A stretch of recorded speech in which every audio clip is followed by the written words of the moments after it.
Thank you so much, Wes. We like to do this every year at NAB to provide a status update on what's been going on in the AIMS organization. As many of you will know, AIMS is an organization that was founded in 2015.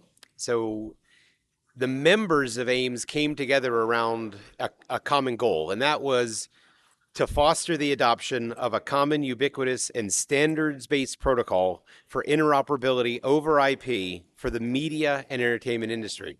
Since the day we started the organization, we have remained focused around that goal, and it's part of the reason why we participate every year in the IP Showcase event. What we're trying to do with AIMS is to bring together an entire community of manufacturers, integrators, and end users to really create that cohesive set of standards that allow all of us to build these media over IP projects and drive that technology forward in both evolution and adoption. You can see here the list of companies that participate in AIMS, and you'll see that we do have representation from really all three of the groups I talked about. You'll see manufacturers, vendors, and software developers here. You'll see systems integrators, and you'll also see end user companies that have adopted the SMPTE 2110 family of standards for use in production, for use in origination, and for other video use cases. You will notice there's a number of new logos on here. If you would have looked at this slide last year, sorry, I'm popping. If you would have looked at this last year, there was a lot of companies that came out of the video and audio side of the industry. We've actually added a lot of new members this year who are more in the pro AV space. And a big part of the reason for that expansion is because of the introduction of what we call IPMX. That's a new set of standards and protocols based on 2110, but really focused more on the pro AV market. I'm going to give you an update on where we are with that IPMX project, but a lot of the new logos that you're seeing on the screen here this year are associated with IPMX. Another new development for AIMS since last year was the addition of a new tier of membership for AIMS. We actually added an individual member tier. So we still have the group of full members that founded AIMS. We have a group of associate member companies that participate in the working groups and that participate in projects like the IP Showcase. And now we have this tier of individual members. The idea here was to allow individual contributors who are not affiliated with a specific organization or a specific corporate entity to be able to come into the organization, participate in the working groups, and help drive the development of what AIMS does across the technical working group, the marketing working group, and the educational working group. So we're really trying to bring in a broader base. One of the things that we specifically opened this up for was to bring in people from academia. We want to have people that are either students or working full-time in academia be able to come into AIMS to help us really broaden out the base of knowledge and broaden out the base of users that are conforming to this set of standards.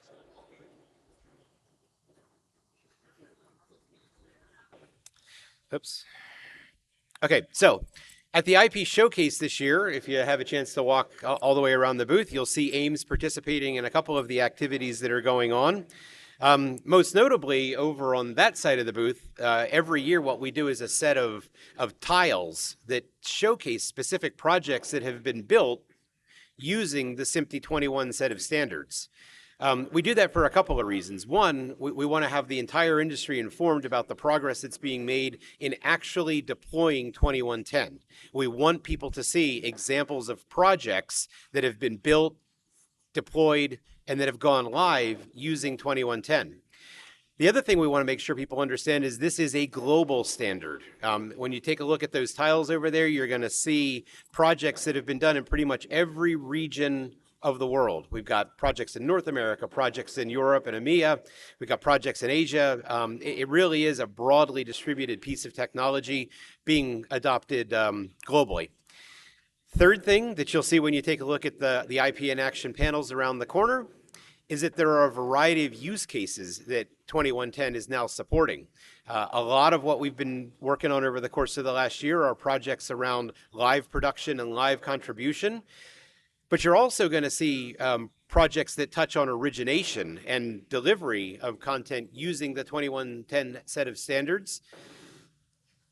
That was what we set out to do. We set out to create that set of standards that was broadly applicable so we could build a large base of technology and a large base of users and really be able to bring 2110 as a solution to that entire range of products around the world and projects across all segments of the industry. So I think the proof points that are over there in IP in Action, I think, that demonstrate what 2110 has really been able to accomplish.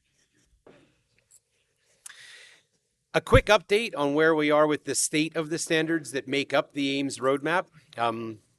You can see on the bottom the evolution that the AIMS roadmap has gone through over the years, starting off with 2022 and now working its way all the way up to the latest version of the JTNM TR 1001. The standards that make up all of those different phases of evolution really are stable at this point in time. Going all the way back to the first year that we were working on AIMS, there had been this maturation of the standards and maturation of the deployability of those standards. We have crossed over that threshold at this point now. All of the fundamental standards that make up the AIMS roadmap and all of the fundamental standards that are referenced in that JTNM technical recommendation really have reached a point of stability, maturity, and deployability that's right in line with the goals of what AIMS set out to do. I mentioned that within AIMS, there's a couple of different working groups that meet actively. The technical working group was the first working group we founded. Those were the guys that actually put together the AIMS roadmap and did a lot of work with SMPTE, VSF, AMWA, and AES in order to coalesce the standards and evolve the standards. Our technical working group meets once a month now. And the primary thing that they are focused on is really maintaining and extending that AIMS roadmap. There's a couple of key things that the TWG is working on right now around ISO 8, around some activities that involve standards design, and about improving overall systemization of what's in the TR 1001. I should point out, our technical working group is not a standards making body. Our TWG is actually a set of people that make recommendations and provide use cases for the SDOs. And that's the reason we do so much of our work with SMPTE, AES, and VSF. We're actually providing input into what those guys are doing, providing use cases, providing review. But AIMS itself is not a standards making organization. The second work group that I wanted to talk about today is the EWG. This is the Educational Working Group. And this was a group that we just kicked off in December of 2021, really with a focus around synthesizing the materials that get developed by the industry. So bringing together all of the material that gets developed every year for training and education, including, by the way, all the content that comes out of the IP Showcase. So what our EWG does is that they'll go through all that information, create categories so that somebody that's looking for new information about, for example, audio over IP, or somebody that wants to get up to speed on IPMX, or somebody that's looking for detailed technical information about how to do a PTP design, they can easily find that by going to the AIMS EWG website. We have all of the material categorized. We have all of the metadata populated for those materials so that it's easy to search. So if you know what the code word is that you're looking for, if you know who the presenter was that you wanted to go and refer back to their IP Showcase presentation, that's all available. We also bring in materials from other sources. So all of the AIMS member companies have the ability to contribute educational material that can then be cataloged and put up on the EWG website. The key thing that the EWG has been working on over the course of the last year is really defining what's going to be on that website. So we have a list of user personas that material is being targeted at. We have a list of metadata that we're combing through all of the assets, making sure that we're cataloging, and then designing the website. So there's going to be an update to the website. It's going to come out this summer. You're going to see that it has a lot of a richer interface. What's up there right now is really just a catalog of all the assets. We're going to be bringing a more user-friendly website, and we feel like that's really important from the EWG perspective, because the whole point of what the EWG is working on is to make this information easier to find, easier to consume, and really foster the training of the people who are going to design, build, and operate these 2110 systems. So we've got to make it easy to use, we've got to make the material easy to find, and we've got to continue to bring new material in to keep that website fresh.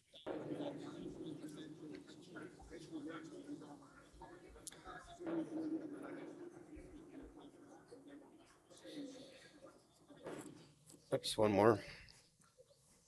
The next subgroup that I wanted to talk about is the audio subgroup. This team actually gets together and focuses specifically on those areas of the standards and the specs that are useful to all of the members of AIMS who are in that audio community. Within what was originally defined as the AIMS roadmap, there was a focus on both audio and video. We have a lot of companies that participate on the audio side. And so we want to make sure that what's important to them is being addressed by the AIMS community. So this is the forum at which those companies can get together and talk about where those roadmaps are headed, especially the AES roadmap and the subsections of 2110 that deal with audio.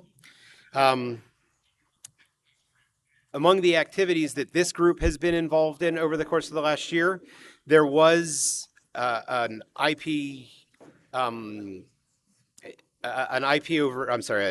media over IP is what I'm trying to say, technology pavilion at the AES in New York at the end of last year. And so our audio subgroup helped to coordinate that, helped to put the demonstrations together for that. And we thought that was very well attended. We thought it was great exposure for what the audio subgroup does. Other thing the audio subgroup has been working on is the IPMX requirements for audio devices. So IPMX, as I mentioned earlier, is the adaptation of the AIMS roadmap for those Pro AV applications. And so obviously audio is a very important piece of that. And so Terry and the team have been working on everything that's relevant to that IPMX spec as it pertains to audio. Moving on to Pro AV. So this is one of the newest working groups that we formed within AIMS. And again, it's really focused on the IPMX set of standards. So IPMX is a brand that we developed to talk about the subset of technology and the subset of requirements that are specific to the Pro AV arena.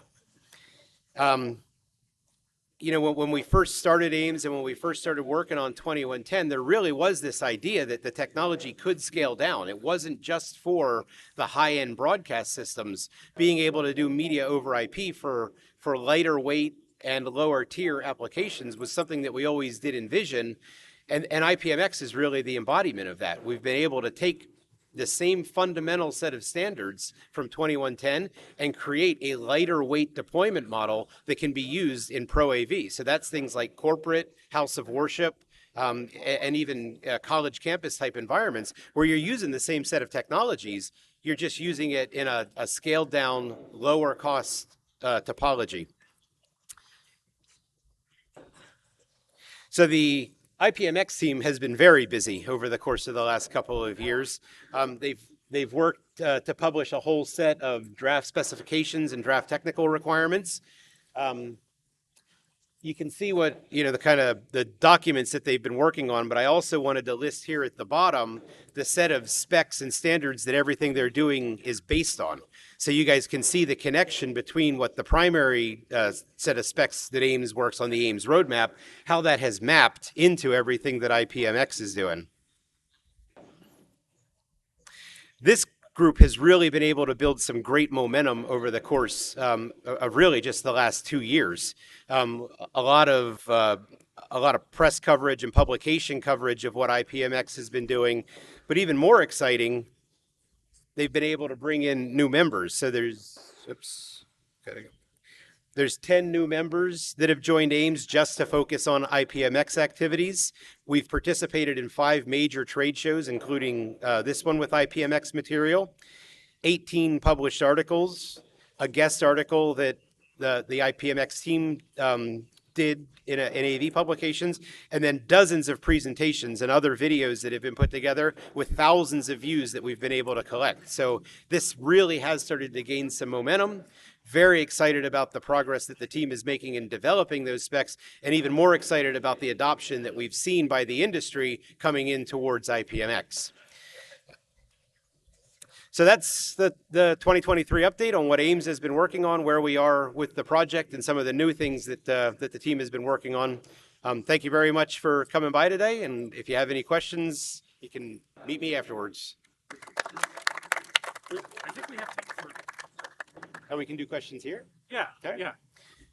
Wes is going to open up Mr. Microphone. There we go. Anybody So if anybody has a question or wants to do a karaoke number, now's the time. So I'm going to make a plug that companies need to spend money on Ames memberships, because the technical working group is the only one that looks at all of these different disparate work from all these groups and looks at the gaps and such. So I don't know of any other organization that really focuses in on what SMPTE, VSF, and then analyzes how we are. It's a great group to get together with every other Friday. So that's my pitch. It's great to hear you say that, Luann, and we appreciate all the contributions you've made over the years. The work you've done has been instrumental. But you're right. I mean, this is a member-supported organization, right? There's nobody who works for Ames. Everybody is a volunteer, and so having the member companies support us is important. But even more importantly is having the member companies allow their employees and to come basically work for Ames, right? To do the work in the TWG, to do the work in the EWG, to do the work on the marketing working group. Those guys put all of this together. And without those volunteers to do it, Ames really can't succeed in its mission. So it's nice to hear you plug it. It's nice to hear you plug it. Did anybody else have a question? Okay. No? All right. Well, thanks so much, much. Wes. Thanks for All giving me right, the opportunity today. Okay.